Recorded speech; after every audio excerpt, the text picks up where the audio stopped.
Oftentimes we talk about nordvpn.com/Fightful, and I'm telling you about one or two different features that they have. How about this? I'm going to tell you about a bunch of them. Threat protection, global server network, safe from disruptions with their kill switch feature. They have reliable encryption. They have the fastest VPN on the planet, a 30-day money-back guarantee, great deals at all times, incredible reviews online from some of the best publications in the world, and 24/7 support in case you don't know what you're doing or how to use it. They got you covered. Shield your data from snoops and criminals. Protect yourself on public Wi-Fi. Secure every device you own.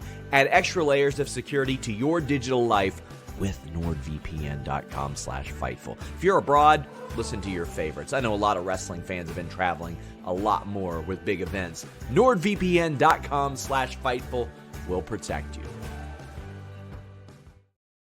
What's up, you guys? Sean Ross Sapp. Welcome to Fightful. We're here with a name you know. We got Sam Adonis. You've seen him a little bit of everywhere. My God, MLW, Mexico, NWA. We're going to talk to him about a whole lot of stuff today. Sam, how you doing, man? I am great. I appreciate the opportunity to come in here and talk with you. Like you hinted at, I've been everywhere, but not too many places in the mainstream. I feel like I've danced around the peripherals of a lot of wrestling companies for many years. And it just seems like now in the last year or so, I've finally been able to break the United States, if you will. So I'm honored to be here with you and happy to talk wrestling with you. Well, I'd love to just jump right into that, actually, because your profile has certainly increased in the States over the last couple of years with the NWA work, the MLW work as well. Not to sort of lean on his name or anything, because that's not something you've ever done. But your brother is Corey Graves. He's been an integral figure in WWE's announcing work for an awful long time. Is that like an immediate or eventual aspiration of yours to go to WWE and do work there in any capacity? I think for the longest time, I've kind of avoided being associated with my brother, just for the sake that there's always going to be people that say you only have this because of your brother. And I think in a certain sense, a lot of people kind of don't take note to me because I'm just Corey Graves' brother, which is a terrible feeling. Sometimes I feel like I could save burning buildings from a building, burning children from a building, and I still would just be Corey Graves' little brother doing it. But I think now I've reached a level where people are taking note about what I've done in my career. And I think now more than ever, I'm a little bit older. My brother's a little bit older. We're kind of closer than we were for a while. And I think my career has unfolded the way it was supposed to. And I think now may be a better time to lean into that. Ultimately, WWE and just taking over the United States wrestling scene is a huge goal of mine. It's something I've always wanted to do. When I was 21, I had a contract with WWE and it didn't really end too well. But since then, I've done everything possible to continue working on myself as a performer and my branding and just, as they say, making a name for myself. And I think I've done a pretty good job at that. And yeah, if people want to make that association, I'm gladly going to wear it because sometimes I think, not leaning into it might have hurt me in the past. And I mean, we say little brother in the age sense, but I mean, you're like what, 6'4", 250? Yeah, exactly. And I like to say younger brother, but there you go. Yeah, I got a couple inches on him, but honestly, he is the one that trained me. He taught me most of what I know in the ring. We grew up in a wrestling family. My dad was an independent promoter, and since the day I was born, my mom has seen and learned more about professional wrestlers than your average wrestler has. So growing up in that household, we literally ate, slept, breathed, drank pro wrestling. And, I think a lot of the obscure references my brother makes on his commentary, is kind of shows his depth of knowledge. I kind of took it the other way where before trying to emulate somebody else and trying to be a lucha style wrestler in the United States or trying to, be a Japanese style wrestler in the United States, I wanted to, go on the road. I wanted to learn it all. I wanted to be there at ground zero and pick up my wealth of knowledge. And I think right now I'm at my absolute peak. I'm working currently for AAA in Mexico, and I'm without trying to sound like I'm tooting my own horn, I'm one of the top heel stars in the company. So I'm proud of what I've done. I'm proud of my brother. But the thing is, wrestling's still in the blood. We go to Christmas, and not only do we have Corey there, we have Carmella there, and their new baby, and then mom talks about wrestling with my aunts and uncles. It is kind of the family business. And I think right about now, everything is kind of it's starting to catch up. And I think, I'd like to think maybe Corey Graves is actually proud of me. So I definitely do want to jump into your status with AAA shortly, but we had reported, and Corey later confirmed this, that he went through the process of getting actually cleared to where he could compete again. What did you think when that happened? Because, I mean, obviously you guys shared an awful lot in the ring, from him training you to, I mean, just being brothers in general, but he hasn't appeared in the ring yet. But I remember the first red flag went off for me when he did anything physical. It was like the 24/7 stuff. And I was like, they have a strict no contact list in WWE. What happened here? And then I got told, and he was like, yeah, I'm cleared. How did you feel about him going through that process? Honestly, I was devastated when he was injured in the first place. Just like any group of brothers, my dream, I don't know about his, but, main event in WrestleMania against Corey Graves, it's, what we've thought about since we were children. I thought it would have been excellent. He did eventually get hurt. And as far as I know, he is cleared right now. I don't know the circumstances of that. I don't know how far, I'm very far removed from the inner workings of WWE, and Sure. They seem to be knowing what they're doing. So I trust the process, and, if it's meant to be, it's meant to be. But, one of these days I would love to be in the ring with my brother, whether it's in a tag team capacity or in a match, and, who's to say when and where that'll be possible. But I know he still has the urges to be in the ring. He still wants to be a performer, but he's also a very intelligent man, and he knows he's very good at what he does. So, I don't think anyone's going to prod him or anybody's going to try to make him give up what he has to attain something different when his position right now is so valuable. We mentioned AAA earlier on, and you are one of the top heels in that company. And feel free to tell me to play in traffic with this question, but it is contract season for a lot of people. Like January, we're basically reporting contract stuff on Fightful. Like, what is your status there, if you don't mind sharing? And like how long are you obligated to AAA? I've actually taken a certain amount of pride over the last 15 years of not ever needing to sign a contract. I'm such a big fan of the past and the way things were that I think, your word is your bond. And, I spent 2 years in CMLL. I've done 5 tours of All Japan Pro Wrestling, and I've been with AAA for the last 3 years, all on handshake agreements. I definitely value my word, and I want to make sure that everything's okay with the people I'm working for. As of right now, I'm happy in AAA. I couldn't be more grateful for what they've done for me, because they've really, taken me from a mid-card lucha libre star to an actual, mainstream television star in Mexico. We're at the point now where when I leave my hotel, there's kids wanting autographs and pictures. I can't walk through a mall without being recognized, which is a great problem to have. But, ultimately this hasn't been a process where I'm constantly thinking of the next step.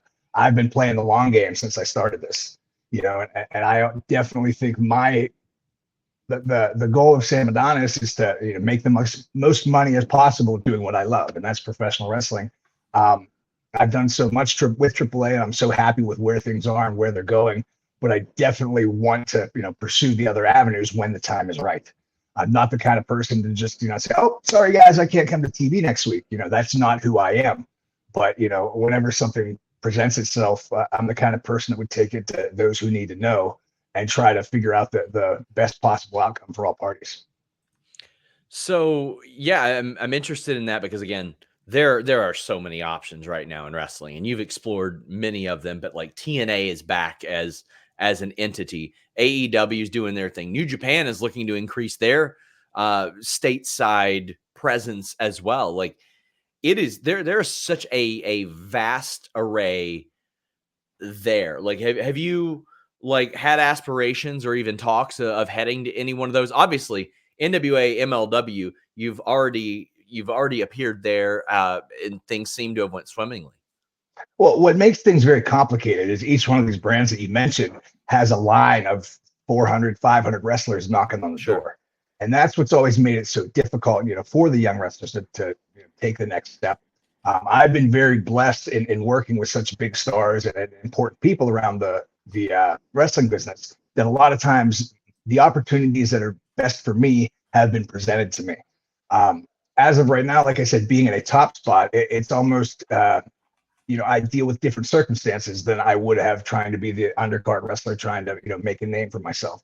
I do a lot more media. I'm doing press conferences. I do, variety shows in Mexico. And there's a lot more to it that make you a valuable employee than just your style of wrestling. I think particularly in AAA, a lot of my stuff has been, hardcore style or main event, slower paced, dramatic storytelling wrestling. When somebody's brand is based around, the high spot style or indie style or whatever you want to call it, they may not be looking in my direction. I might be the antithesis of what they want. But that's not to say I can't do it or wouldn't do it. I just think generally right now I'm happy with what I am and the image that I've attained. And I think, when the time is right, it would have to be almost a specific move. It would have to be somebody that knows they want Sam Adonis to do Sam Adonis or Sure. whatever name they want to call me. I almost feel like I'm a particular flavor of ice cream that you have to know you want. And I think that being said, I'm open to any and all opportunities. I just think, you can watch some of these programs and see what style of wrestling they want. There's a few of them that you mentioned that might not exactly, want me in a crazy 6-man scramble or something like that. You mentioned being under WWE contract prior, and you were in FCW, and the release that happened there. I mean, it seems like a weird question to ask if you've been in contact with WWE because your brother works for WWE. Your brother is an integral figure of WWE. Obviously, there's been some general contact with people in WWE, but there were also, I remember reading that William Regal had opened up some doors for you as well.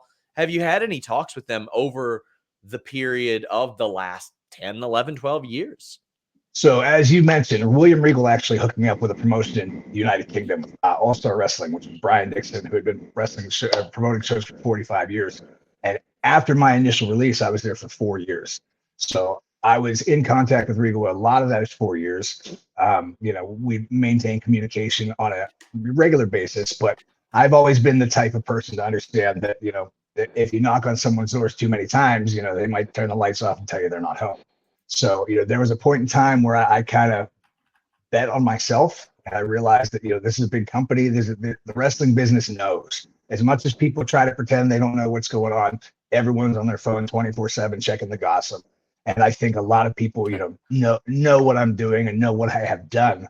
So there's been times in the past few years where I've reached out and tried to, begin communications and whatnot. But I've been very fortunate to, always make the most of what I've got. And even whether it was, the first round in Mexico with CMLL or just this time around with AAA, I come in the front door and I'm happy to be there as a young, international talent.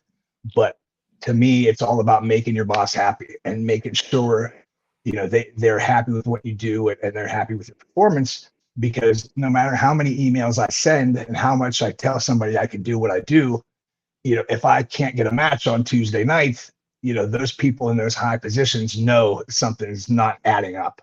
I think basically just my progression in Mexico the last 2 years and the level I've attained, I have to believe that whether I speak to them or not, they know, the main event scene of Mexico, who's there, why are they there, what are they good at? And, I'd like to think that's going to help my cause in the future. We had mentioned the MLW stuff earlier. You worked with Microman on your way out. I actually, it's funny because I kicked him on one of the episodes, and this thing has gone so ridiculously viral. It's probably 4 times a day from my friends in high school that have never, I haven't spoke to in 10 years. And hey, bro, is this you? So that was definitely a highlight of that. But MLW was great. I had a blast there for the time I was there. There was a few conflicting interests as far as dates went. Conan actually hooked up the whole thing between me and MLW. And it ended up, I was there for about 10 months overall before they decided they couldn't use me anymore because of the conflicting dates with AAA. I'm great. I'm grateful for the time there. And I was very, very optimistic because, I've had the majority of my career in a country where English isn't the first language. So, I've been able to attain the success based on my in-ring work alone. I personally believe that, I'm more of a character that needs to be seen with a microphone. And MLW is where I was able to apply that. And I think in the 10 months, I made such noise and made a lot of progress with the American fans. Sadly, just business-wise, it didn't work out. I definitely would like to, be seen more in the United States. I would love if AAA could be seen more in the United States. It's funny to me because a lot of American fans absolutely love luchadors. They want to see Vikingo and Taurus and Laredo Kid and Commander and all these guys. This is the AAA roster. These are the guys. These are the guys that are coming from where I'm at. But for whatever reason, I don't know if it's the visibility or just the accessibility. The American wrestling fans don't really flock to AAA like you think they would. So I just want to be seen somewhere where I can be appreciated for my work, because a lot of times when somebody understands who I am and what I do, immediately they're Sam Adonis guys, if you will, and that was evident in MLW. Yeah, it seemed like the MLW thing was a bit of a casualty of their partnership with CMLL that just developed as well. That's kind of what I think about looking back on it. I had recently moved from Pittsburgh to Dallas. And, that was kind of one of the things, just logistically, it wasn't going to be, worth it for them anymore. But then, about a month later, they said, they would have a deal with New Japan and CMLL. And that was like, oh, light bulb. Yeah. Because, believe it or not, I mean, the war between CMLL and AAA in Mexico is still just about as crazy as it was in the territories, or the Monday Night War. It seems like the one remaining the one remaining forbidden door. It seems like the one. And once one day, if that ever gets unlocked, whenever it is that they send Rocky Romero there to do the peace treaty and he makes it happen, I think that will unlock everything, because right now so many people are doing business with one another, and that is the one that doesn't open up. That war actually cost me some opportunities with New Japan. I wrestled Jay White in Chicago a few years back, and I've known Jay 10 years before he's ever went to New Japan. And he's a friend of mine, and we had a killer match for Warrior Wrestling in Chicago. And afterwards, I just started, reaching out and trying to at least get to New Japan strong and try to be seen, because I knew they were using a lot more Americans. Yeah. I definitely pushed forward the best I could. And then, a couple weeks later, I got that, hey, man, we're sorry, but you work for AAA. New Japan cannot risk their relationship with CMLL to work with a AAA guy. And I'm like, I can't win. I'm just trying to make a living, man. A lot of times the politics affect, the small people more than it does anyone else. And, that was always been a dream of mine to go there. But sadly and unfortunately, that, 30-year-old Lucha Libre war has cost me, possibly one of the biggest opportunities in my career. Oh, I remember I interviewed Harry Smith, and he told me that while he was in New Japan, he said, oh, well, I want to go do this work in Impact. And they go, oh, well, Jeff Jarrett screwed us over. And he goes, that was 3 regimes ago. He's not there anymore. What are you talking about? And that cost him that opportunity. It's absolutely insane how that works. And, again, if you look at the nitty gritty of it, honestly, I was unsigned at AAA the whole time. I have no commitment to anybody. But at the same time, I do know where my bread is buttered, and I'm AAA they're giving me, 6 to 8 Mexican dates per month. And, that's enough for me to move to Dallas to make a better living. And, I couldn't just sweep them to the side and, profess my love to a company that's just going to give an opportunity. I think that comes with being older too. I think myself specifically, 10 years ago, I wanted to be champion. I wanted to be this guy, that guy. I wanted to have 5-star matches. The older you get, the more you understand that it is a business, your perception changes.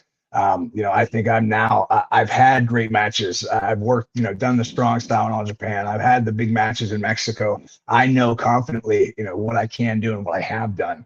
I am more interested now in just, what is the best financial decision? What's going to make the most money, for myself and my family? And not only that, how can I make myself an asset for the company that's hiring me instead of going out and trying to get what I need out of that company. We talked earlier about your brief FCW run, and as I looked back at one of the matches you did, almost everybody, like, gosh, 13 years later, is still involved in wrestling. It was Dutch, Connor, and Jinder against yourself, Big E, and Tonga Loa. Like, considering how many people went through FCW and were gone like a few years later, that is an incredibly high hit rate right there in that match.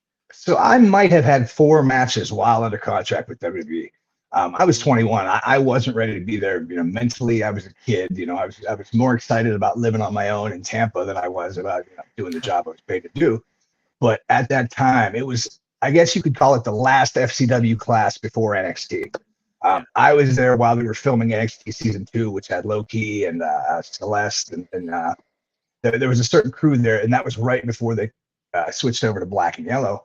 But the guys I were there with, I mean, you're looking at Roman Reigns, Seth Rollins, Dean Ambrose, Big E, some of the biggest stars. Bray Wyatt was there. Some of the biggest stars in the business were in my class, and I know these guys, and they knew at that point in time I wasn't ready to be there. I knew I wasn't ready to be there, but I was willing to put in the work to show everybody that I deserve to be there, that I can be there. And aside from that match, like you said, that's a very, very oddball match where a lot of the guys are still in business and wrestling. But, if you look at the FCW alumni, there's very few that after their initial WWE run, how many of them have gone past that? I always thought it was funny because I was just, the young kid when I was in FCW and nobody thought twice about me. But about 3 or 4 months after half these guys would get released from their WWE contracts or wherever they're at, they'd be messaging me on Instagram or on Facebook. So, Sam, hey, how do I get booked internationally? And I'm sitting back thinking, were we this good of friends back when I was at FCW? So I think that's another thing. There's certain people that just, when it's in your blood, it's in your blood. And it's not about the fame. It's not about the fortune. You're going to do it whether or not you are attaining all that or not. But I think you can just, point out specifically by watching somebody's body of work, that person, they belong. They've done it. They put the work in. And I think, considering 13 years later, 14 years later, I haven't re-signed in those 13, 14 years. I have been virtually unknown in the American wrestling scene, but I've continued to climb that ladder. And I think that's a testament to how hard I'm able to work in market. You had also mentioned that you spent time in the UK. Obviously, you spent a lot of time in Mexico. I know you did all Japan stuff as well. So, I mean, you're incredibly well-traveled for someone who has, again, you mentioned, doesn't sign a contract during that period. That's got to be a point of pride for you. Honestly, again, wrestling has changed so much that a lot of the modern lore, if you will, doesn't quite understand the gravity of some of these things. If you ask a lot of wrestlers to say, I haven't had to sign a contract in 14 years, a lot of people are going to say, wow, you must really suck. But if if you're a wrestling enthusiast and you're a star, a fan and a student of the game, you can say, he did all that without signing a contract. They must love something about him. He must be a really good employee. He must do the job better than anybody for them to trust him, with that kind of visibility, for them to give you these top spots and continuously bring you back without the contract. I think to me, that's the testament of the work I've put in. So, I definitely think the word is your bond, but at the same time, it's like, I think you can look at what I've done as an unsigned talent, and a true independent, not independent as in the small little wrestling companies in high school gyms, a true independent professional wrestling that has made a living without the contractual obligations to do someone else's bidding. There's very few that can say they've done as much as I have. I know that you did some stuff, gosh, I feel like back in 2016 and then in 2021 with now TNA. Who the hell knows what it was called at any given point. They had like 4 names at one point, but you did have those experiences. And I know one of them was at the Skyway Studios that they did where they had done those tapings. How did those come together and what's your relationship like there? So the first time I did it, it was I want to say 5 days before I went to Mexico for the first time, and Phoenix from NXT called me on a Sunday afternoon or Saturday afternoon, whenever it was. He goes, "Hey, what are you doing?" I was living in Sarasota at the time. He goes, "Can you get to the Impact tapings tomorrow? We need a guy." I said, "Absolutely." So I drove out there, and I had what was his name? Pepper Parks. I'm sorry, the Yeah, Blade Braxton. from Butcher, Braxton Braxton Suter Sutter. is what he went by then. I had his first match, and I have known him for years. So I went in and I had a blast. It couldn't have gone better because I knew 3 days later I was in Mexico. I was looking at you kind of like the movie Office Space. The less you carry, the more you get. So, that was a good experience. My last time around, D'Lo Brown contacted me through some FSW in Vegas, contacts. And he said, "Hey, we want to take a look at you. Come on in." So I agreed to it. I agreed to doing the final day of tapings. And honestly, that weekend I did Thursday, Friday, Saturday, Sunday in Los Angeles. Had to get a red eye to Nashville. Had about 3 hours of sleep and had to be on TV that day. So wow, that wasn't one of my best performances. I had to wrestle. I think they call it Beyond the Impact or Beyond. BTI, it was some BTI. Yeah, so it was supposed to be. I don't know if that's their consideration of a tryout or whatnot. I was kind of blindsided by that. I didn't know that's exactly what I was being asked to do. But either way, everybody was great. I'm friends with so many of these guys just because of the years, traveling together on the roads and being certain places.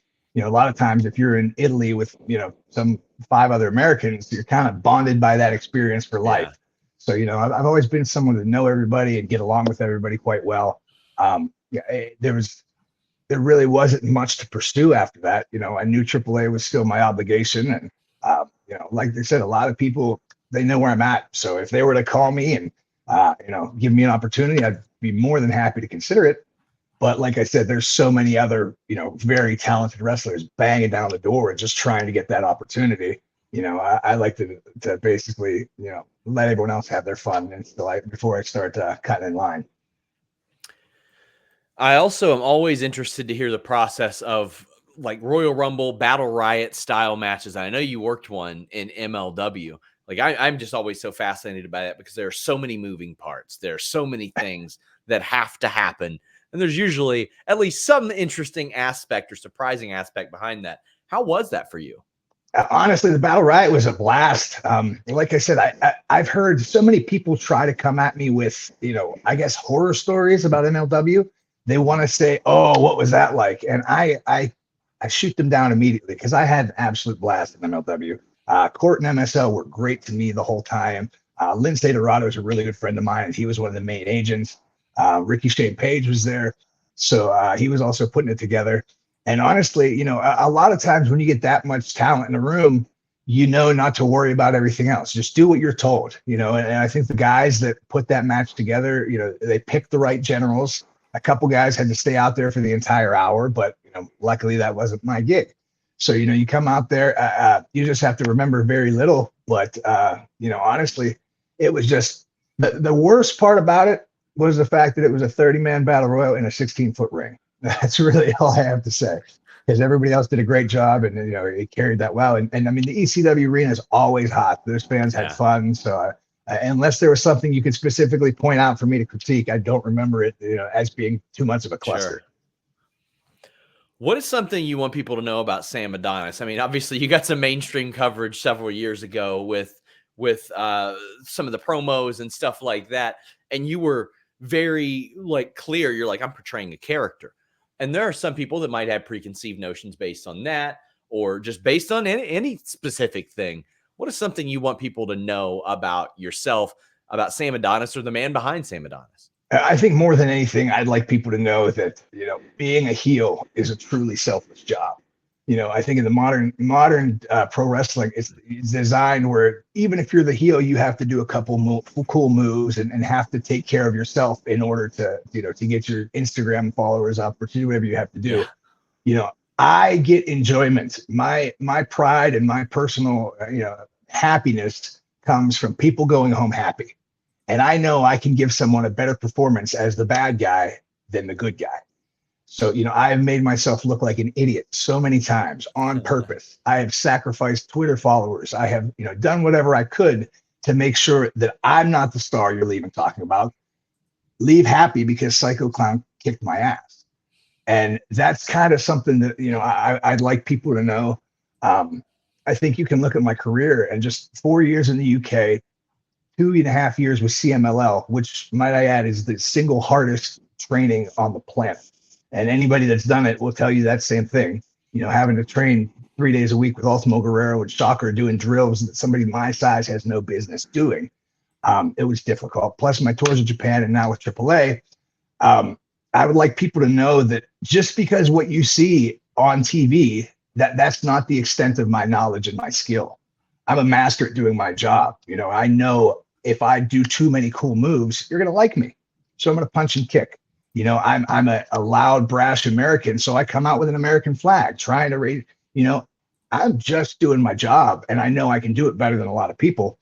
But, I think all wrestlers have this in them. We do want our chin tickled every once in a while for having a good match. I would like people to know that I'm not inept. I'm not one of these, guys from the 90s that's all jacked up that punches and kicks because I don't know anything else. I stay in my lane and I do what I want, or do what I'm asked to do.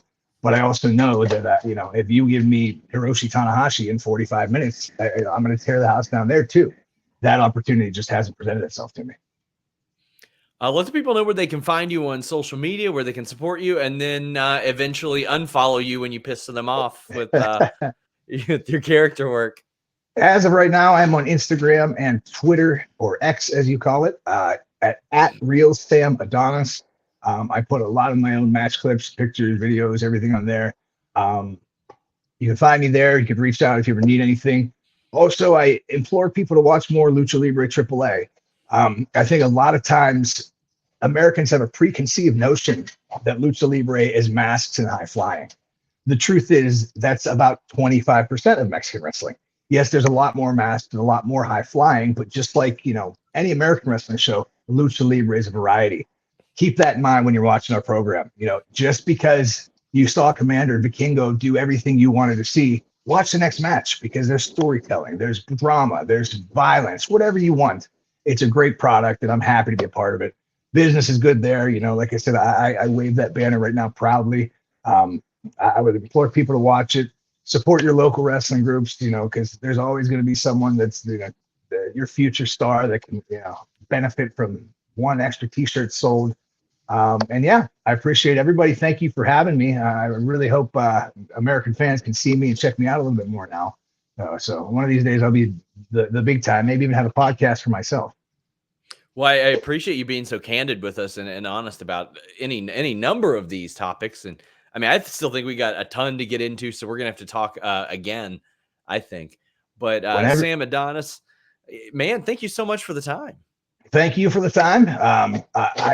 My work schedule usually consists of a 4-day work week towards the weekends. So I have free time midweek. If you ever want to reach out and do this again, I am happy. Hell yeah. Because I will say that I have more stories. I might have to, insert name here for a few people, but 15 years traveling the world, I have some stories that are definitely worth hearing.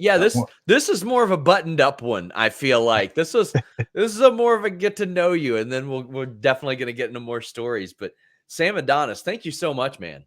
Thank you so much. I appreciate it. Thank you everyone for listening, and hopefully I hear from you soon. Till next time, guys, we're out.